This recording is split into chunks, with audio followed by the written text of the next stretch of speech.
যখন মানুষের মৃত্যুর সময় আসে তখন মালাকুল মউত মৃত্যুর ফেরেশতা নেমে এসে একমাত্র আল্লাহ তাআলার আদেশে।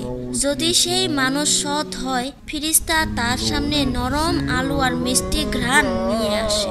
রূহকে বলে, হে শান্ত আত্মা, বেরিয়ে আসো তোমার প্রভুর দিকে, যিনি তোমার জন্য জান্নাত প্রস্তুত করে রেখেছেন। রূহ তখন সহজে বের হয়ে আসে, যেমন পানি ঢালা হয় কলসির মুখ দিয়ে। কিন্তু যদি পাপী হয়, মালাকুল মউত আসে কঠিন রূপে, কালো চেহারা, ভয়ঙ্কর দৃষ্টিতে। তখন রূহ বের হতে চায় না। ফেরেশতা বলে, হে বদ ফেরেশতা, বেরিয়ে আসো, হে নাফরমান আত্মা, বেরিয়ে আসো। আর সেই রূহকে টেনে ছিঁড়ে বের করা হয়। যেন জিন্দা গরুর চামড়া ছিঁড়ে টেনে আনলে যেভাবে গরু কষ্ট পাবে, ঠিক ওইরকমই ভাবে সে আত্মাটাও কষ্ট পায়। প্রিয় দর্শক, এই দিন সবারই আসবে। সেই দিনের জন্য প্রস্তুত হয়ে নেই, যখন মালাকুল মউত আসবে তোমার কাছেও। ভিডিওটি ভালো লাগলে অবশ্যই লাইক শেয়ার করে আমার চ্যানেলটি সাবস্ক্রাইব করবেন।